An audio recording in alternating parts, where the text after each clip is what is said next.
ഹിരണ്യാക്ഷൻ, അഹങ്കാരത്തിൻ്റെ ഉദയവും അന്ത്യവും. ഇരുളിൽ വിരിഞ്ഞ ജനനം. അത് പ്രകൃതി പോലും ഭയന്ന് വിറയ്ക്കുന്ന ഒരു സന്ധ്യയായിരുന്നു. കശ്യപ മഹർഷിയുടെ പത്നിയായ ദിതി പുത്രകാമനയാൽ കാമമുഖതയായി പ്രപഞ്ച നിയമങ്ങളെ ലംഘിച്ച നിമിഷം.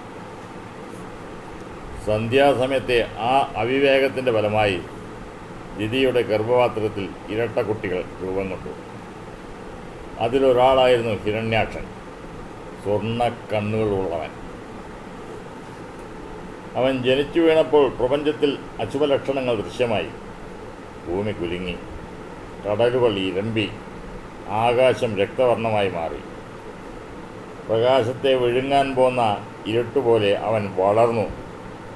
തപസ് ചെയ്ത് ബ്രഹ്മാവിൽ നിന്ന് അജയ്യതയുടെ വരം നേടിയതോടെ അവൻ്റെ ഉള്ളിലെ അഹങ്കാരം അതിരുകടന്നു. ദേവന്മാരെ തോൽപ്പിച്ച് സ്വർഗം കീഴടക്കി. ഒടുവിൽ ഭൂമി ദേവിയെ തന്നെ അവൻ പാതാളത്തിലെ ആഴക്കടലിൽ ഒളിപ്പിച്ചു.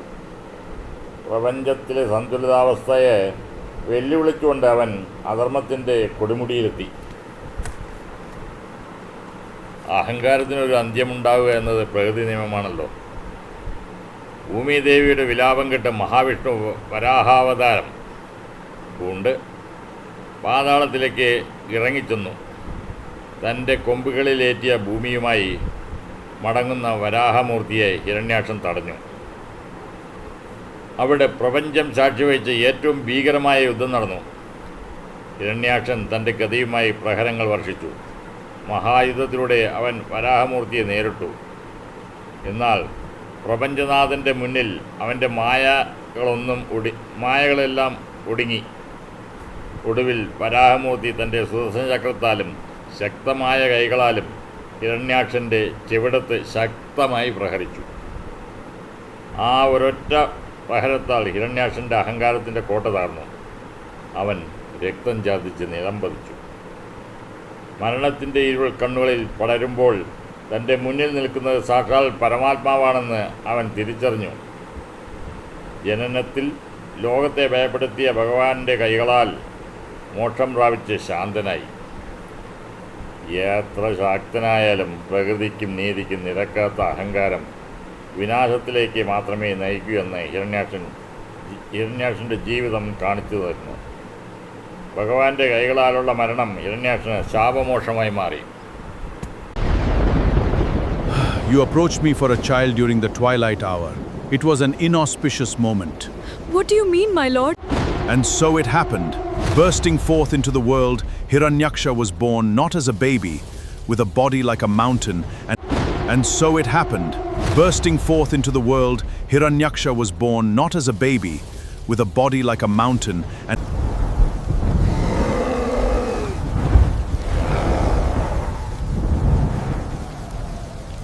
First birth, Satya Yuga.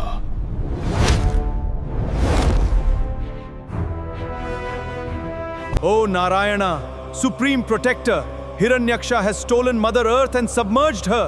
The universe is collapsing. Save us! Fear not, Brahma. No demon can hide from my sight. I shall dive into the darkest depth. Stop, you wild beast! Hiranyaksha, your blindness of power ends today.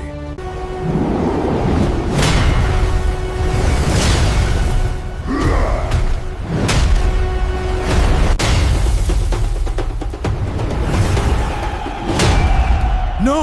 Who are you? I am the Lord of Universe.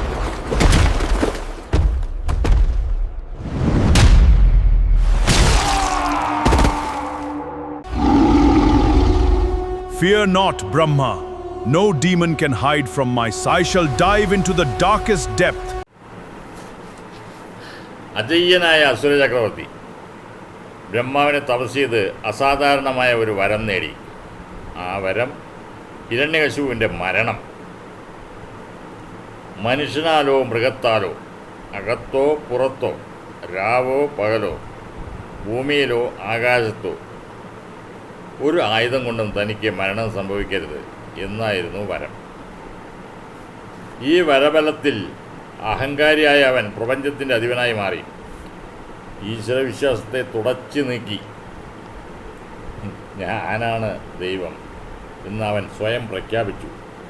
പ്രകൃതി പോലും ആ അസുരശക്തിക്ക് മുന്നിൽ വിറവുണ്ട് നിന്നു. എന്നാൽ അസുര കൊട്ടാരത്തിൽ വിരിഞ്ഞത് ഒരു അത്ഭുതമായിരുന്നു. അസുര ചക്രവർത്തിയുടെ മകൻ പ്രഹ്ലാദൻ. വിഷ്ണുവിദ്വേഷിയായ പിതാവ് മകനോ വിഷ്ണുഭക്തൻ. രണ്ടുപേരും ഉത്തരധ്രുവവും ദക്ഷിണധ്രുവവുമായി മാറി. ഓം നമോ നാരായണായ എന്ന മന്ത്രം ജപിച്ച മകനെ ഹിരണ്യകശിപു ശത്രുവായി കണ്ടു. പല വിധത്തിൽ രാജാവ് സ്വന്തം മകനെ ഉപദ്രവിച്ചു. എന്നാൽ ശ്രീഹരിയുടെ ഭക്തിയാൽ അവനൊന്നും സംഭവിച്ചില്ല. ഒടുവിൽ കോപാകുലനായ ഹിരണ്യകശിപു മകനോട് ചോദിച്ചു, നീ വിളിക്കുന്ന നിന്റെ ഹരി എവിടെയാണ് ഉള്ളത്? പ്രഹ്ലാദൻ മറുപടി പറഞ്ഞു, അവൻ തൂണിലും തുരുമ്പിലുമുണ്ട്. അപ്പോൾ ഹിരണ്യകശിപു, എങ്കിൽ ഈ തൂണിലുണ്ടോ എന്ന് ചോദിച്ചു. തൻ്റെ ഗത കൊണ്ട് കൊട്ടാരത്തിലെ ഒരു തൂൺ അടിച്ചു തകർത്തു. ആ നിമിഷം ആകാശവും ഭൂമിയും വിറകൊള്ളും വിധം ഭയങ്കരമായൊരു ഗർജനത്തോടെ തൂൺ പിളർന്ന് അതിൽ നിന്ന് നരസിംഹമൂർത്തി, പകുതി മനുഷ്യനും പകുതി സിംഹവുമായ ഒരു രൂപം പുറത്തു വന്നു. ബ്രഹ്മാവിൻ്റെ വരങ്ങളെല്ലാം കാത്തു സൂക്ഷിച്ചുകൊണ്ട് സന്ധ്യാസമയത്ത്, രാവും പകലുമല്ലാത്ത സമയം, കൊട്ടാരത്തിൻ്റെ ഉമ്മറപ്പടിയിൽ വെച്ച് അകവും പുറവുമല്ലാത്ത സ്ഥലം, തൻ്റെ മടിയിൽ കിടത്തി ഭൂമിയിലുമല്ല ആകാശത്തുമല്ലാത്ത ഇടത്ത് മൂർച്ചയേറിയ നഖം കൊണ്ട് നരസിംഹം അസുരചക്രവർത്തിയുടെ നെഞ്ചു പിളർന്നു. അങ്ങനെ അഹങ്കാരത്തിൻ്റെ പ്രതീകമായ ഹിരണ്യകശിപുവിൻ്റെ അന്ത്യം കുറിക്കപ്പെട്ടു. അധർമ്മത്തിന്മേൽ നിഷ്കളങ്കമായ ഭക്തിയും വിജയവും കൈവരിച്ച നിമിഷമായിരുന്നു അത്.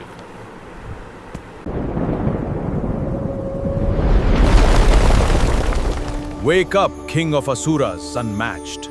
Ask, O Creator, grant me this. Nor man nor animal shall kill me. Not Brahma, nor in this granted.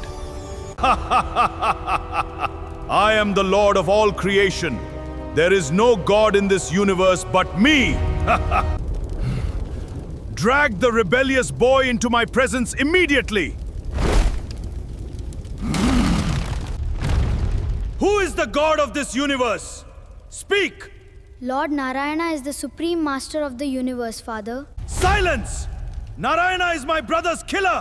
I have tried to poison and burn you, yet you survive by his name. Where is your Vishnu? Who is the God of this universe? Speak! Lord Narayana is the supreme master of the universe, Father. Where is your Narayana? My Vishnu is situated everywhere in the universe. Yes, Father, my Lord Hari is everywhere. He is in me, he is in you, and he is everywhere. If he is everywhere, is he inside this pillar? Yes, he is. Then let me see him save you!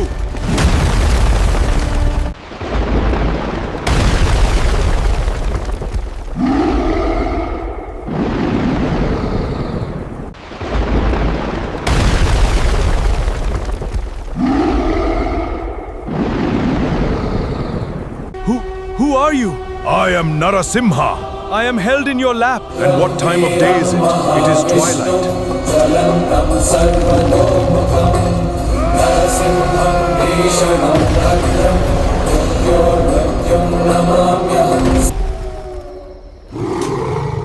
Your end has arrived.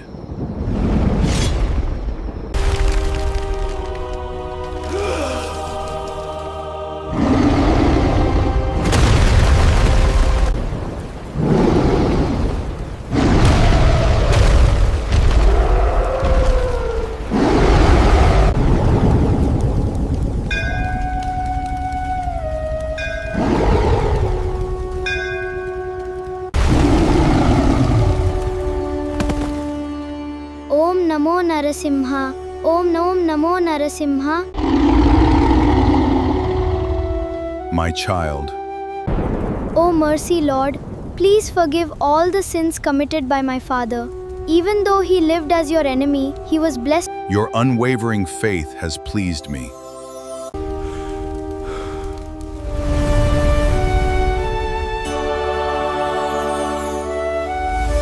Mankind will forever remember your devotion. You will rule this kingdom as a righteous king. My dear Prahlada, with a son like you, 21 generations of your lineage are purified. Your father has attained moksha. Once your duties on earth are over, at your final movement, you too shall merge into me forever.